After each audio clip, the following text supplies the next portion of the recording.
Good morning, good afternoon, good evening. So this is take two because my daughter originally came in and grabbed the camera and started shaking it.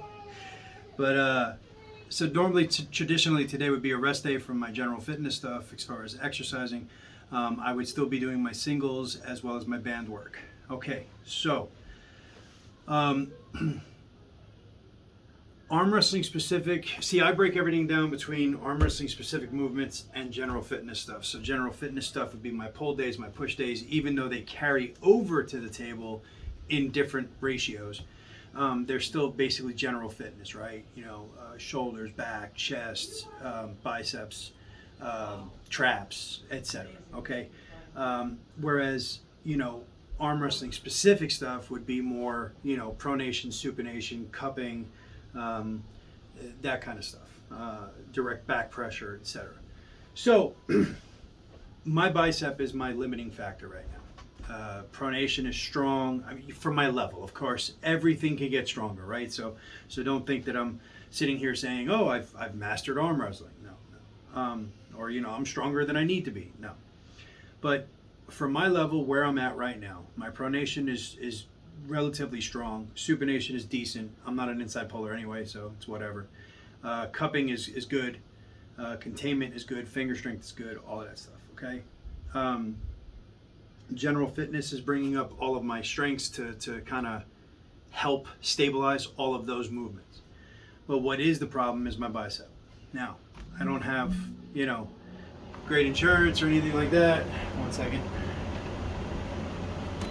So I can't go and just pop in and get an MRI or get stem cells or PRP or whatever. And for those of you who don't know what PRP is, it's platelet-rich plasma. Which is basically the step below stem cells. I can't do all of that, and I don't, so it is what it is, right? I got to rehab it, but I don't want to quit arm wrestling or take a huge break or anything else like that either. So that's just me being stubborn. I've got two big super matches on the horizon, and I want to pull them, and I don't want to back out of them, and et cetera, et cetera. So, with that being said, long way around it is this. As far as the singles go, I'm going to have to stop doing those because they are hurting more than they're helping as far as my bicep goes. So I'll be showing you what I'm going to do. I've modified what I'm going to be doing, and I'm going to show you that because I still believe in the concept of it, but I can't do all of it based on my biceps. So I'll show you what I'm going to do on that.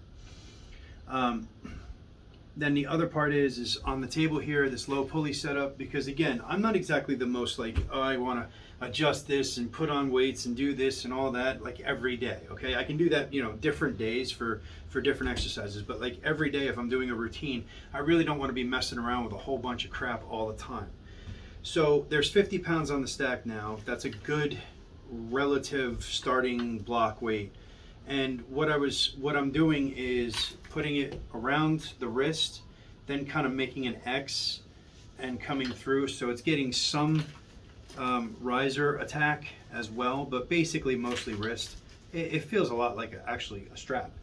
So now, and all I'm doing is working on getting the back pressure, right? Like I want to get my bicep healed. So coming up.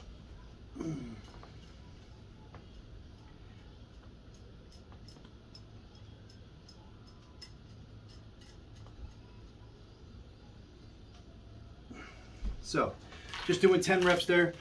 It's probably about 75% effort, towards the end there.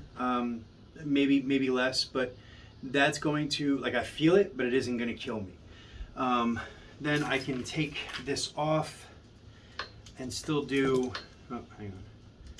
I can still do a cupping exercise from basically low. I know most cupping is done from high pulleys, and rightfully so, but you can still, when you have a pulley system, sit here and just keep your hand on the back. You just forget the elbow fouls, right? And you can just curl it in.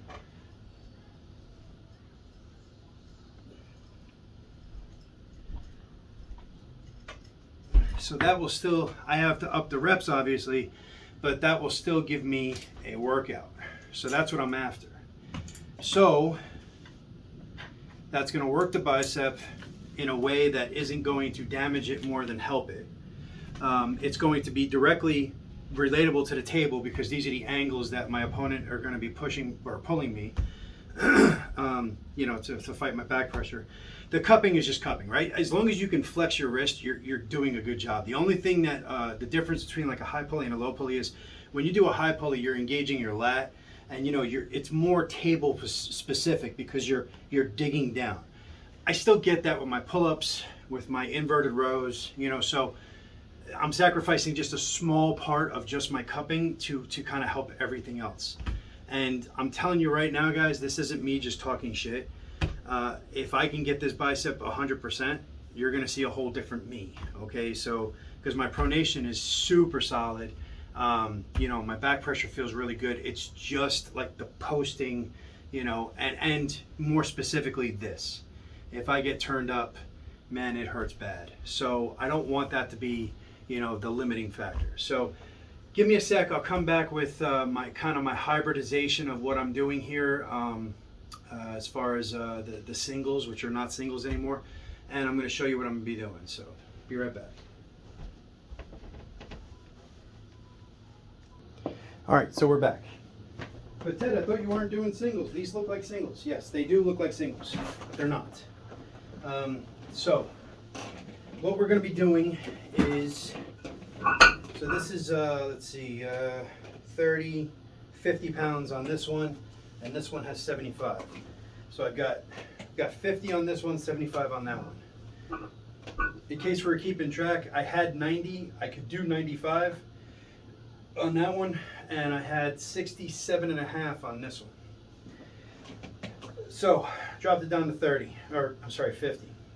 So what I'm going to be doing with this one is kind of the same exact thing I was, but now I'm just adding more volume, so therefore I'm not putting as much of a toll on my bicep, right? So it's here.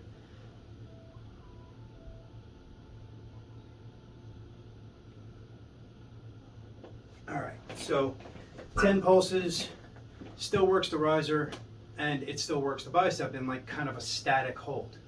All of this is good, right? Match that with that, getting some good work on the hammer, again, without like just destroying it with tons of weight. Now this one is more weight, right? It's 75 pounds. But with this one, I'm not just gonna lift it. Like I'm not just gonna hang my arm like I was on this one. This one, I'm bringing my elbow up on my knee, okay? And I'm lifting it with both arms, right? That way, here, now I'm hanging it, but my bicep isn't taking up all the load. And now,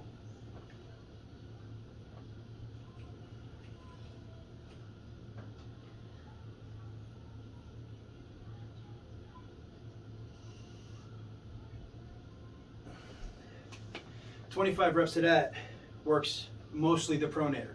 I'm still getting some bicep work in there because that's just natural. It's trying to pull me down. So I'm getting some, not a ton, which is good, and I'm getting a ton of pronation work in there. And that also should show you just how much stronger my pronation is over my bicep. 75 for 25 is honestly not even that challenging. I've done 100 for 50 and then literally turned off the camera and did another 25 reps on the same weight. So what I'm trying to do is just kind of work a little bit of extra volume in there. Now I'm still going to do this about once an hour, okay? For 10 to 12 reps a day or more, depending on how long I'm awake. But yeah, so I'm looking to get minimum 10 reps a day, Monday through Friday, of what I just showed you. Not to mention, still I'm doing the band work, but I don't know, for those of you that are keen at counting, you'll see that I upped the bands from 25 reps each set to 50 reps each set, which has really helped with the burn to build up lactic acid and all of that stuff. So I'm kind of doing some heavy rehab. That's where I'd put it right now. The only thing that's still getting worked, even relatively hard, would be my pronation, but still to me that's heavy rehab because my pronation, like I said, if I had to guess, is probably somewhere in the neighborhood of 115-ish, okay, give or take a few pounds. and honestly, I'm happy with that. But I can't match that with my bicep just yet. So through my pull days, which again works my hammer, I'm going to go as heavy as I can on those. They're not hurting me. I feel fatigue in them, but they're not hurting. My pull-ups, which again are neutral grip pull-ups, which directly, in my opinion, directly translate to the table. Same thing with the hammer curls, directly translate to the table. And then the inverted rows are great for, because you got to remember, inverted rows, you're doing kind of more upper back, mid back, upper back. So think about this motion, right? You're here, you're posted up. If you're a top roller, you're posted up, and you want to get either into a good pronation hit, or you want to get into more of a defensive or a high hook or something like that, where you're cupping and pronating. You're moving your scapular, your shoulder back. Well, your back needs to be able to do that.